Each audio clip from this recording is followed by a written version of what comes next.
day 9 of the August 99 10-day retreat in Springwater.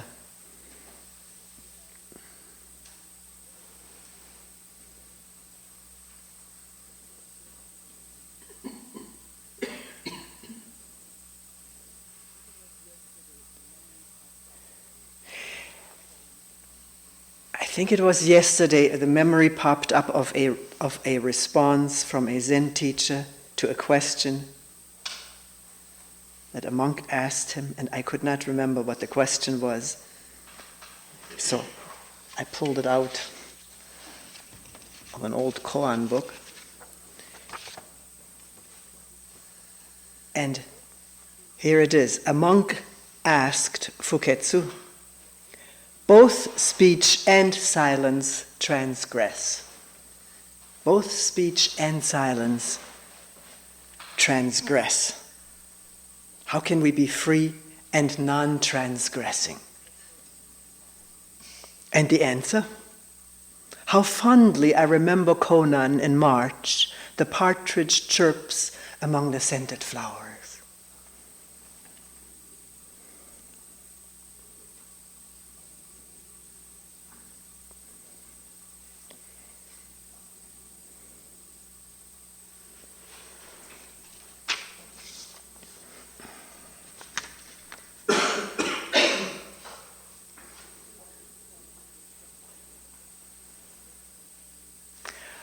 Oh, first, before I come to a question here that was posted to me, first, a few more words on trust. It occupied the group quite intensely yesterday.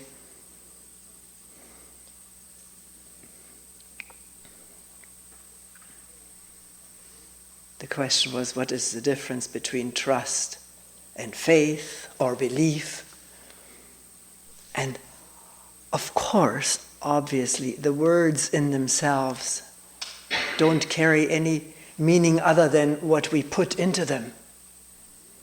And if we are to talk together intelligently, we have to agree on the meaning of a word that we're using together, or else we will be at odds with each other, sometimes not even realizing we're talking about the same thing with different words. You may use faith synonymously with trust if it is not faith in something conceptualized. And belief is easier to deal with as a contrast to trust, because belief, I think most of us agree to that definition of the word. Belief is always in something or somebody. Belief in God or in hell, in the intrinsic goodness of human beings or the intrinsic sinfulness of human beings. Belief in enlightenment, belief in capitalism, belief that the world is coming to disaster, or belief that the world is evolving toward a better state. All of this needs conceptualization, doesn't it? Thinking, imaging. And having some investment in that belief, which supplies a sense of security or identity. Belief in my tradition. I remember my teacher saying, you have to believe that this tradition is the best, better than any other. If you didn't believe that, you wouldn't stay here. You would go someplace else and keep searching. Mince no words about it. Whereas trust is without conceptualization. The way I use the word, you may use it differently. It is without investment, because it is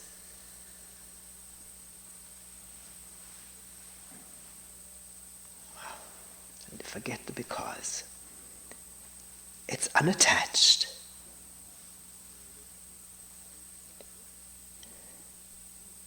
It is not dualistic. I trust in that. Trust comes out of this being here. Undivided. Of course, the way I used it yesterday was having grown up, not able to trust in anything that could be secure or safe from one moment to another, let alone one day or a year to another. Nothing was trustworthy. Anything could be destroyed or taken away or harmed at any moment. And having grown up this way, and this has become wired into the organism, as all early and later experience are wired, one knows not how, and here is a response, and it hasn't been intentionally made, it comes. And in contrast to that, ever since starting this work,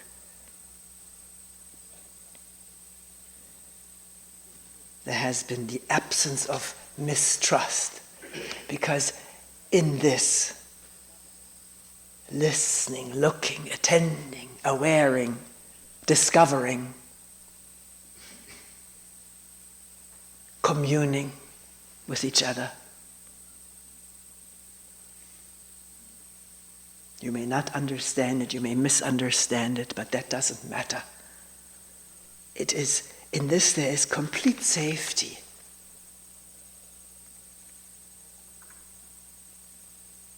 Because there is no investment, no anchorage.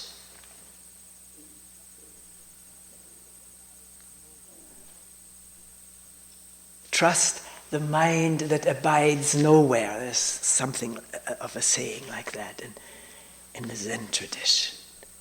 The mind that abides nowhere. And to our daily conditioning and wiring that wants to abide someplace and hold on to it and feel safe there, this is a very scary thought. So it needs to be directly experienced. The complete safety of that, of no anchorage. And yet beware, because the ego system will throw up doubts or scary thoughts about this state. And then it's not the state that is scary, but the thoughts about it. Thrown out by conventional, habitual thinking.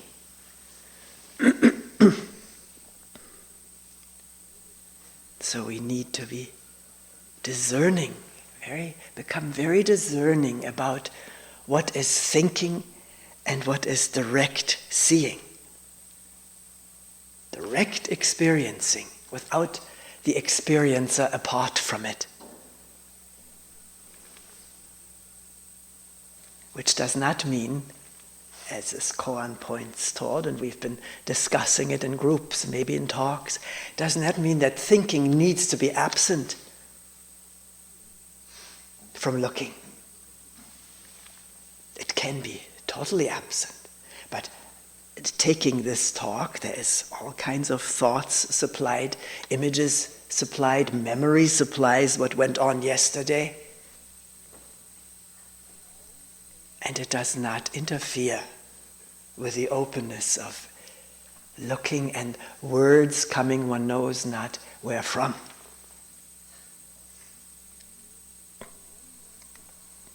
Even though I mentioned this morning to someone, there is something there that may jump into action when one may be about to say something that's not appropriate. That can be seen. the inappropriateness of something, or by this I mean not indecentness, but the non-fittingness, can be quickly discerned, and it does its thing. The thing is not said. It's an amazing process in which the brain participates in a different way than if it just rattles on from habit and compulsion and unrequited memory.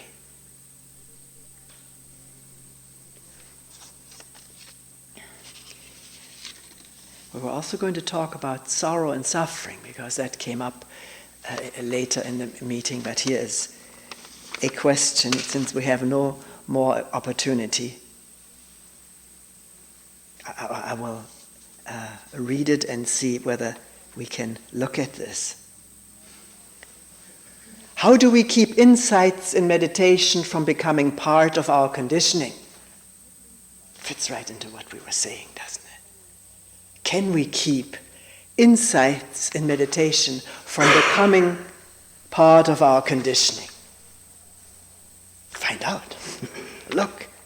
Be aware whether one is rattling on or talking, thinking, and not in touch. It's now become some kind of a conviction or belief or compulsion to talk in this wise. Is that the case? You have to watch. All of this can be opened up to questioning and to observing, becoming transparent, whether one is just repeating something or whether the repeating, as in something that is remembered, a poem or something, in that there's space and looking. We can't invent all of our vocabulary freshly. Most of the vocabulary is very common. Sometimes people don't say it so much. Used to say to me, you sound like Krishnamurti, or you sound like Zen, or whatever. So, then one asks oneself, am I just parroting, or does what is said in similar words come out of the depth of looking and inciting? And the words, particularly when one begins this work of talking, may come from what the brain is used to. And I often recommended and urged people, if you think somebody is just parroting, in this case Toni, ask them.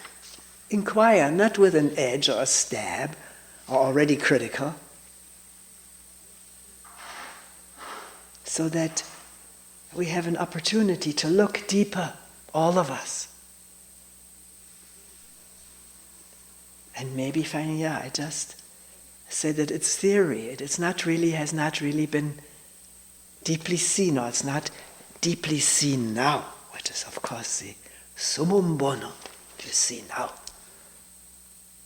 But often people say, I don't see it now, I was very clear. And no one can take that from me. It's a very clear insight, which once that has happened, unless the curtain completely draws, or another way of putting it, one is avalanched with new desires, new needs, new this and that. Unless that happens, this insight, that it replaces our false conception of ourselves and the world. So, fresh insight, even though it becomes a memory, at least can have this function of not giving way to false ideas about all of us being separate, each one for himself, herself. Whatever all of our ideas are about ourselves and each other and the world. If a pattern reveals itself again and again in sitting regarding anger, is it the recognition of this pattern through knowledge and memory that allows us to drop it more and more quickly? No, it takes more than recognition. What is the quality of this recognition? Just plain thinking, here I go again, big old fat me? Or is it an insight, a seeing,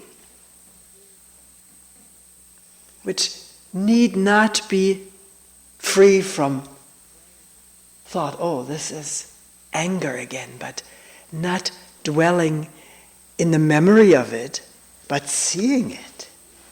There's a difference, and we need to be free from these doubts and ruminations. There needs to unfold this ability to discern direct seeing from thinking about something.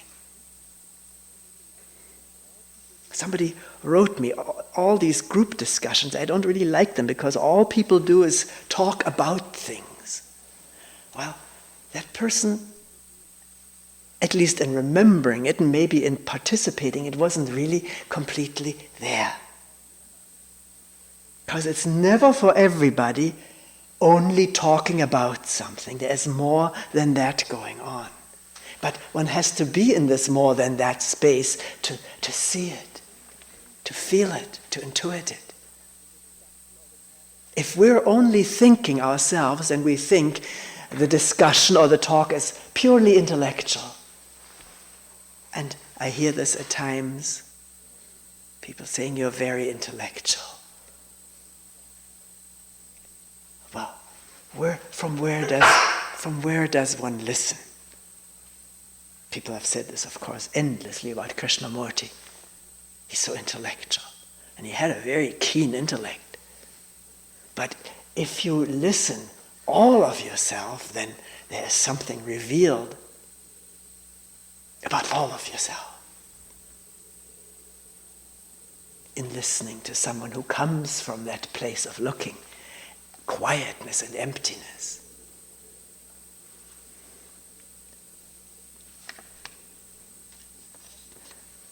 And yet, and I've said this, it is helpful to also know more about how anger evolves. But how do you know it? You have to observe it to know it. And observing needs no knowledge, it needs presence. One doesn't know why one is all furious. One missed, or awareness missed, the triggering moment. Physically or mentally, usually with anger it's mental, but it can also just a physical memory releasing anger within. And then what keeps it going? If that question becomes alive for you, as it has for myself, what keeps moods going? And discover, we've talked about it endlessly, storyline, the way we think about ourselves and others, and put it out internally or to other people in words, dramatic phrases, self-pitying story, or thinking about how things ought to be, and the anger welling up at the fact that they are not the way they should be, or somebody doesn't do it the way I think it ought to be. Amazing amount of anger can well up. You're not doing the way it ought to be done, or the way I asked you to do it. And all of these things, of course, connected with the way we were treated when we didn't do what we ought to do or what somebody else told us. We were responded to with anger. And there's an uncanny imitative tendency in all of us. Supposedly the greatest imitative capacity and receptivity for the brain to learn is at the age of 2. So what have we imbibed at the age of 2 about how our parents and siblings and whoever all talked and responded to us and to each other? And then a natural life response to imitate the elders, like little ducks waddling after the big duck into the water. Somebody told me, observing how long it takes little birds to learn, what was it? Something or other. The mother showed it and the little one didn't get it. Mother showed it again and again and again. So it had something to do with feeding, and I've observed a bit about flying. Swallows sort of flying around the nest and in a covered space in a barn. And the little one's just hovering on the edge and watching. So this is all within us to imitate. To imitate anger. If we grew up in a family in which the expression was full of anger, irritation, that's how we learn to talk. That's why it sometimes takes so long to begin to hear ourselves. And it takes partly so long because we don't want to hear ourselves. We think the way we are is all right, take me or leave me. Or take it or leave it. We don't usually want to be left.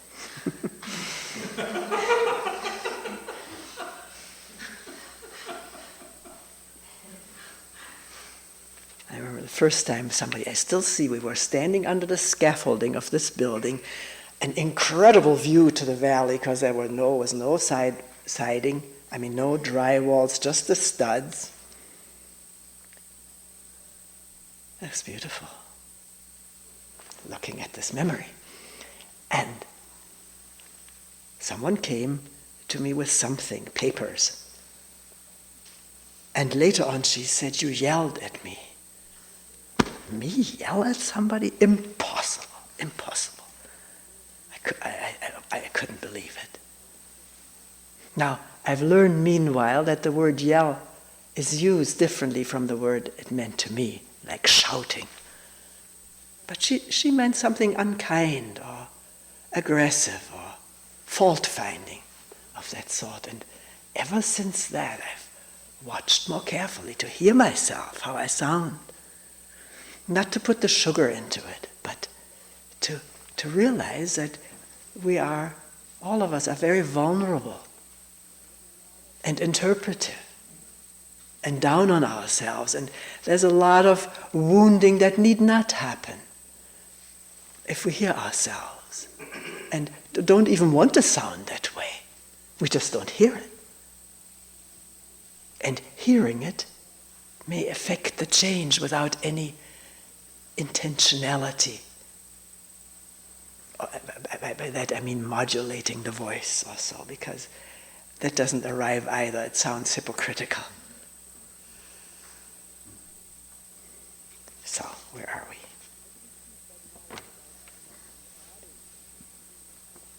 How do we keep that knowledge about ourselves from adding to the problem? From identifying with ourselves as somebody who experiences anger. This identity, I'm an angry person, I experience a lot of anger. Can we drop all labeling of ourselves? See the label as confining and often self-fulfilling.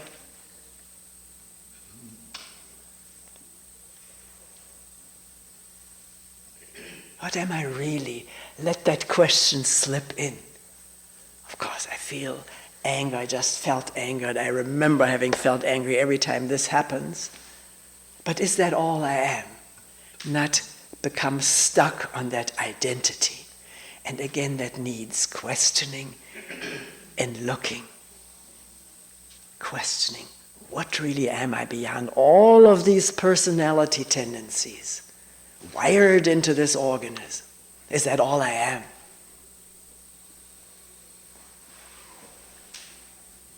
And with that comes more caution in labeling ourselves and others. Sometimes people tell me about how others are on staff or here or there. And I say, I don't know them this way. And somebody says, well, you don't live with them. Well, we have many sides to us, and we ourselves also evoke things in people. We're not out of the picture when somebody comes on irritated, or we evoke something different in each other. Different so that two people don't know the same person. To leave that all open, what we are, and wonder deeply. What is the essence of all of ourselves, beyond this wired-in personality that we're so identified with as me, including the body, my body. Whose body?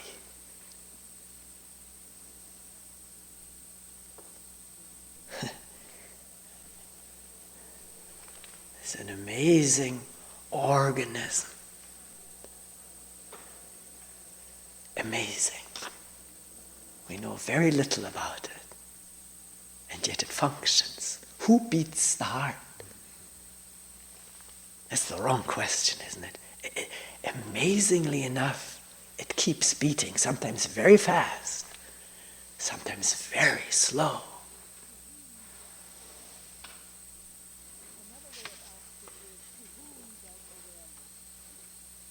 Another way of asking is, to whom does awareness reveal patterns?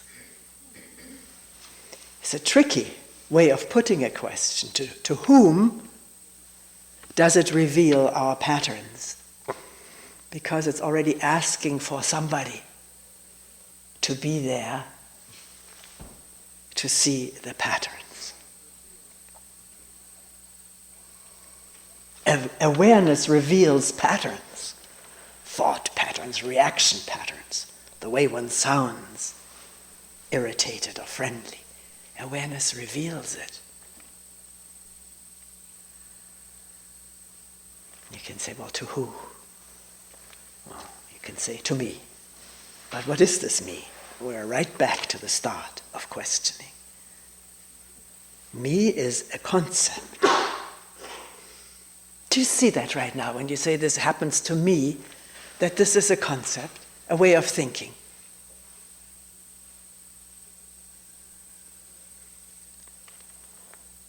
That's why we talk about awareing, this amazing phenomenon of awareing, a story perpetuating anger, and not only awareing the story, but if that awareness is very strong, not lots of clouds overlaying it, then that story stops.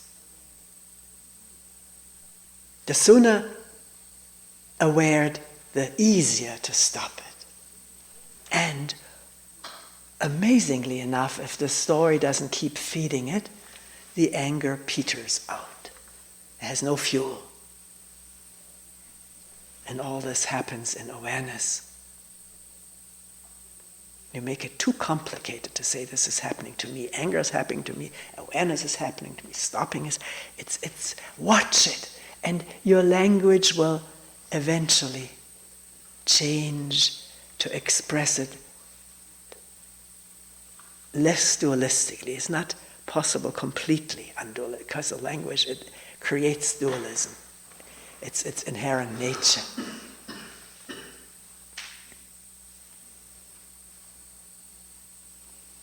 But a lot of people find it very helpful when they are consumed with anger, and a moment of awareness dawns to ask, who is angry?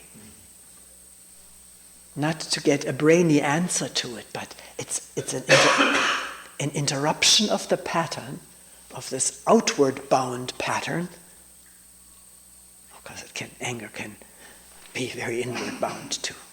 But it's an interruption of that to questioning.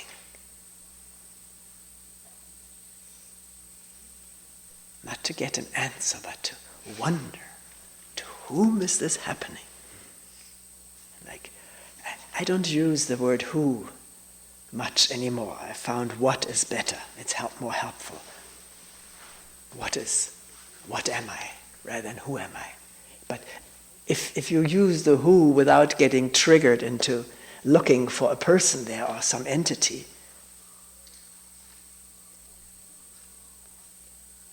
asking it into not knowing, into the darkness of not knowing, then it doesn't matter whether it's what or who. It's just wondering.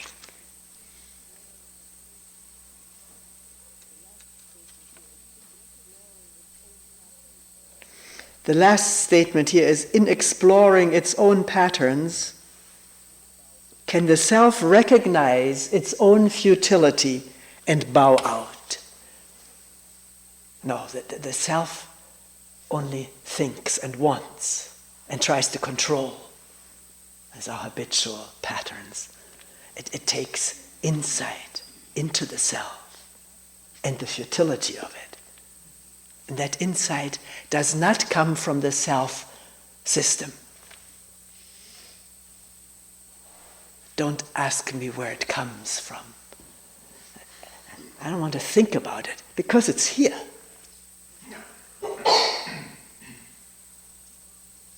It's here. Comes from nowhere. That's thinking, coming from someplace, from here to there. That's the way thought operates.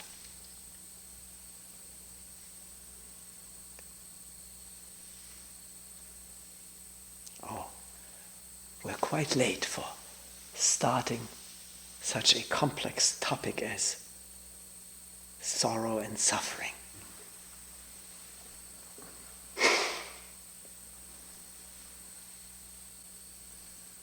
Maybe just a few words.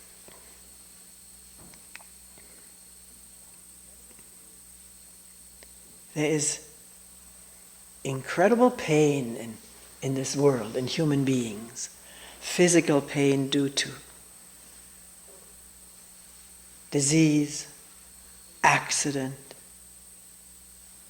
born with a painful condition, old age, and all the pain that comes, accidents, natural disasters.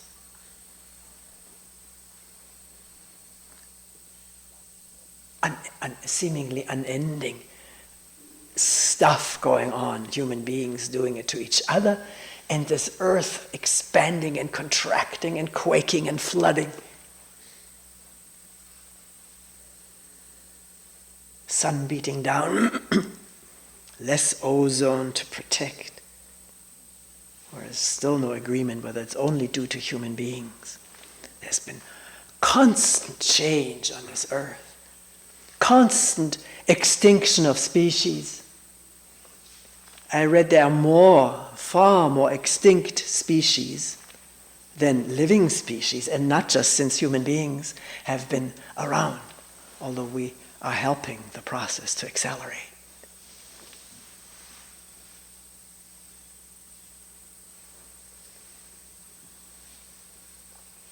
So there's all of this pain and the sorrow of losing all of your relatives, your family, murdered or covered with mudslides, what have you. Orphaned, children orphaned.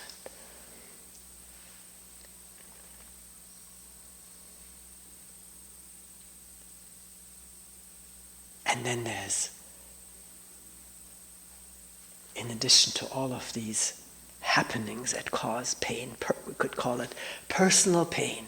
The personal pain of loss, of disease, of lack of love, or so one thinks. It doesn't seem to come toward one. Isolation, the pain of feeling isolated. On top of that, what I call the real suffering, when it becomes a story, thinking about myself, and then living in this sad, tragic story, and we can cry when we think about our sad story. We can convulse with tears, just like entering into a movie and crying there. With the story presented, so can the brain present our story and elicit all of these suffering responses or self-pitying feelings, which are in addition to the raw pain that is there and can be experienced much more purely, cleanly, if you will, without all of that story on top of it.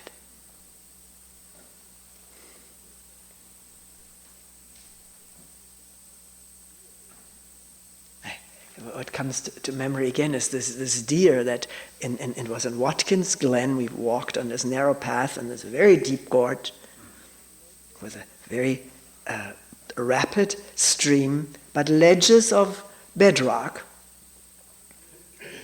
left free by the stream at that time, and a deer had fallen from way the cliff onto such a bedrock and was agonizing, oh, that's the word I put to it, trying to get up. Let's be very precise. Trying to get up, but couldn't do it. Collapsed. The leg must have been broken. We watched it for a while, and then we went to the bottom and we walked back up. And by that time, maybe through its thrashing about, the deer had been swept by the river to another ledge farther down. And it was sitting there totally calm. No more thrashing about. The eyes were open. It didn't look like a suffering deer. It was just there with whatever had happened to it. And along the rail was the ranger with a gun. He was going to shoot this deer because you do that when a deer cannot be rescued. We didn't stay for that. So the feeling was that there was no story going on in this deer's mind about its fate, or maybe the fate of its family, little ones. It looked quite young itself. It was free from that, and free to be with what was there, with what one felt was dignity. But that's maybe anthropomorphizing. But I just want to express something, to paint the picture, so we can all see it. And don't shy away from looking at something that the mind produces. You can still be open, listening to, is it a bird or is it an insect? Chit, chit, chit, chit.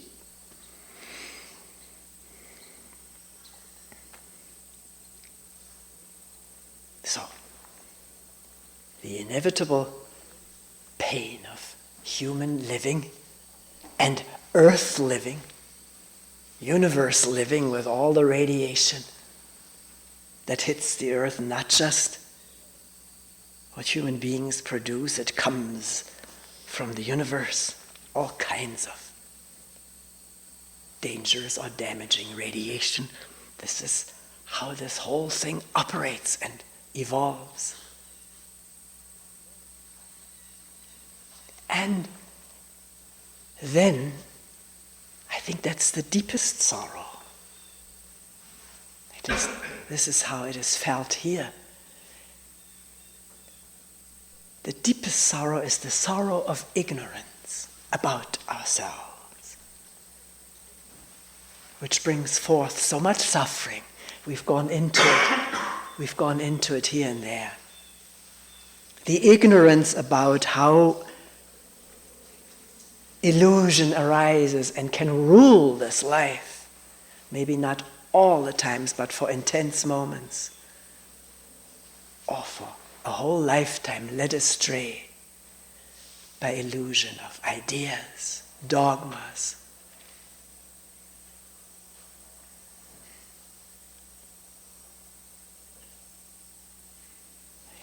I don't need to go into all the details of it.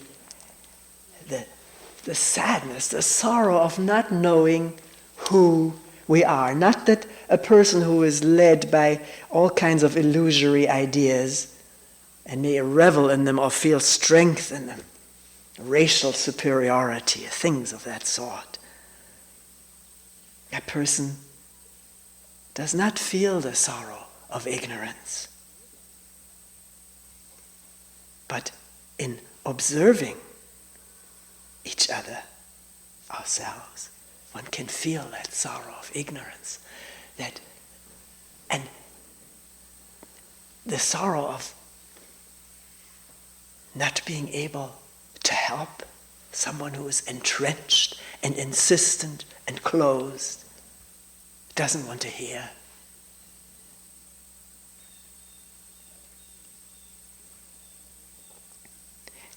But see, this sorrow of ignorance, our own and each other's, brings forth an amazing blossom, and that is compassion. Not hatred, compassion. Learning in oneself and learning from each other and seeing each other in ignorance about what we truly are, which is love and compassion and wholeness.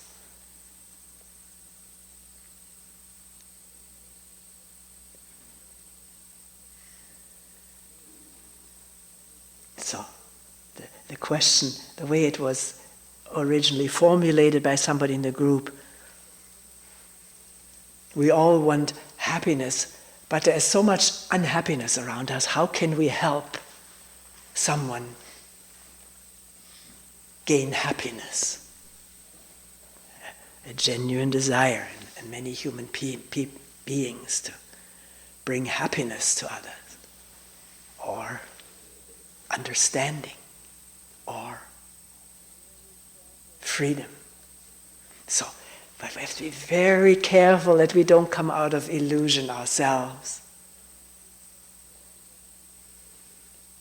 Because illusion transmits more illusion.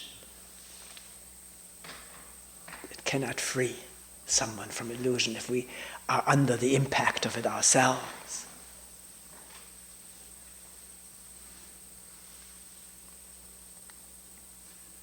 So,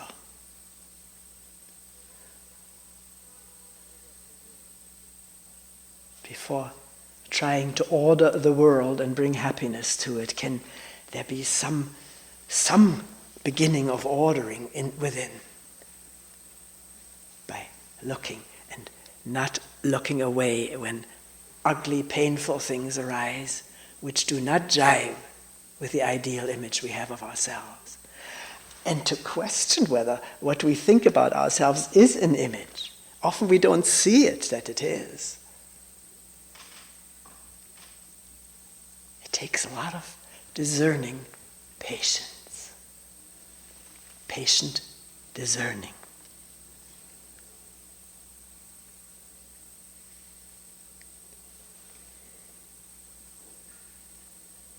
And if there is openness, not totally invested in this self-centered, wired system, then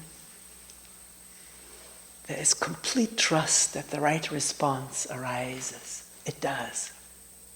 The seeing is already the right response. Let it operate on its own with its creativity that it has. Seeing is creative and loving and wise.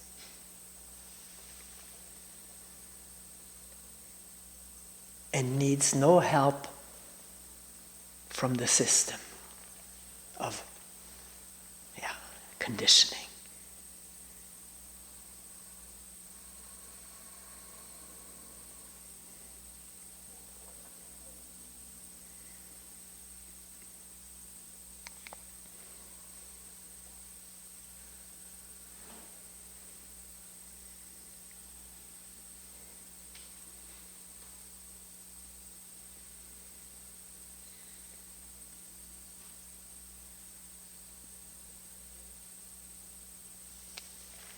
We will end here for today.